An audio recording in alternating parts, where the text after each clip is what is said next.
Hello dear students, friends, welcome. இந்த வீடியோவில் 10th public exam paper Wells update இந்த வீடியோவில் பார்க்க போகிறோம். வரக்கூடிய திங்கட்கிழமை முதல் தமிழகம் முழுவதுமே 10th மாணவர்களுக்கான விடைத்தாள்கள் 80க்கும் மேற்பட்ட சென்டரில் வந்து திருத்த போகிறாங்க. ஸோ இந்த விடைத்தாள் திருத்தக்கூடிய ஆசிரியர்களுக்கு தேர்வுத்துறை சார்பாக முக்கியமான வழிமுறைகளை வந்து வழங்கியிருக்காங்க. குறிப்பாக எந்த ஒரு மாணவிகளும் பாதிக்கப்படக்கூடாது. ஏன்னா இப்போ 10th 11th அண்ட் 12th மாதிரியே 10த்துக்குமே ஒவ்வொரு பேப்பருக்குமே ரீடோட்டல் போடலாம், ரீவேல்யூஷன் போடலாம், பேப்பர் ஸ்கேன் காப்பி வாங்கலாம். இன்கேஸ் டீச்சர்ஸ் வந்து மிஸ்டேக் பண்ணும்போது அதற்கு வந்து பார்த்திங்கன்னா அந்த டீச்சர்ஸாக வந்து பொறுப்பாவாங்க. ஏதாவது ஸ்டூடெண்ட்ஸ்க்கு வந்து மதிப்பெண் குறைவாக போட்டாலோ பேப்பர் ஸ்கேன் காப்பி வாங்கும்போது தவறுகள் கண்டுபிடிக்கப்பட்டால் துறை ரீதியான நடவடிக்கை அந்த ஆசிரியர் மீது கண்டிப்பாக எடுப்பாங்க. ஸோ குறிப்பாக வந்து ஒவ்வொரு புக்லெட்டுமே வந்து பார்த்திங்கன்னா ஆன்சர் ஷீட் எல்லாமே 30 பக்கம் இருக்குது.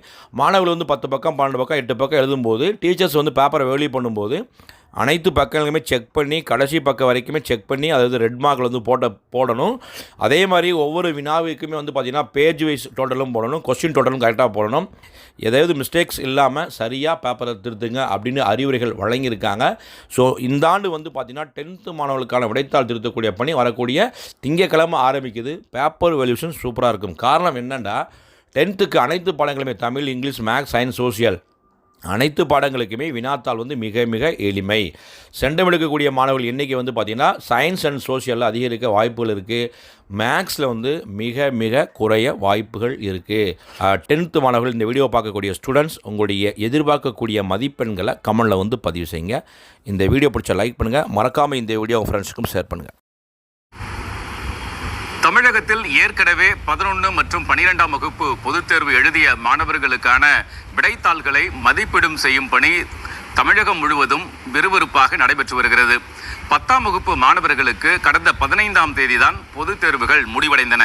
இதைத் தொடர்ந்து அவர்களுக்கான விடைத்தாள்களும் மதிப்பீடு செய்யப்பட இருக்கின்றன. கிட்டத்தட்ட 8 லட்சத்திற்கும் அதிகமான மாணவர்களுடைய விடைத்தாள்கள் மதிப்பீடு செய்யப்பட இருப்பதால் 40,000த்திற்கும் அதிகமான ஆசிரியர்கள் இந்த பணிகளில் ஈடுபட இருக்கிறார்கள். 80க்கும் அதிகமான மையங்களில் விடைத்தாள்கள் மதிப்பீடு செய்யப்பட இருக்கின்றன. இந்த நிலையில் விடைத்தாள் திருத்தும் பணியில் ஈடுபடக்கூடிய ஆசிரியர்கள் விடைத்தாள்களை எவ்வாறு மதிப்பீடு செய்ய வேண்டும், எந்தெந்த தவறுகளை எல்லாம் செய்துவிடக் கூடாது என்று எச்சரிக்கை விடுத்து தேர்வுத்துறை ஒரு வழிகாட்டுதல் நெறிமுறைகளை வழங்கியிருக்கிறது. அதன்படி விடைத்தாள் திருத்தும் பணியில் ஈடுபடக்கூடிய ஆசிரியர்கள் மாணவர்களுடைய அனைத்து விடைகளையும் எந்த ஒரு விடை பகுதிகளையும் விடுபடாமல் அனைத்து விடைகளையும் சரியாக மதிப்பீடு செய்து மதிப்பெண் வழங்க வேண்டும் என்று அந்த சுற்றறிக்கையில் தெரிவித்திருக்கிறது. ஏனென்றால் கடந்த காலங்களில் இது போன்ற சில விடைகளை விடுவிட்டு இருப்பது தெரிய வந்திருக்கிறது. அதன் காரணமாக இது போன்ற ஒரு சுற்றறிக்கையை வழங்கியிருக்கிறது. மேலும் தேர்வுத்துறை ஒவ்வொரு விடைக்கும் எவ்வளவு மதிப்பெண்கள் வழங்க வேண்டும் என்று பாடவாரியான குறிப்புகளும் விடைத்தாள் திருத்தும் பணியில் ஈடுபடக்கூடிய ஆசிரியர்களுக்கு வழங்க இருக்கிறது. அதனை பின்பற்றித்தான் மதிப்பெண்களை வழங்க வேண்டும் என்றும் தேர்வுத்துறை குறிப்பிட்ட அதிகபட்ச மதிப்பெண்களை விட கூடுதலாக மதிப்பெண்கள் வழங்கிவிடக் கூடாது என்றும் அந்த ஆசிரியர்களுக்கு தேர்வுத்துறை கேட்டுக்கொண்டிருக்கிறது. முக்கியமாக மதிப்பெண்களை பக்கவாரியாக கூட்டி மொத்த மதிப்பெண்களை முகப்பு பக்கத்தில் குறிப்பிடும்போது தவறுகள் நடந்துவிடக்கூடாது. எந்த காரணம் கொண்டும் மதிப்பெண்களை குறைவாக குறிப்பிட்டுவிடக் கூடாது என்றும் தேர்வுத்துறை கேட்டுக்கொண்டிருக்கிறது. இப்படியாக இதனை பின்பற்றி விடைத்தாள்களை மதிப்பீடு செய்ய வேண்டும் என்றும் இதில் எந்தவிதமான குறைகளும் தவறுகளும் நடந்துவிடக் கூடாது என்றும் தேர்வுத்துறை கேட்டுக்கொண்டிருக்கிறது.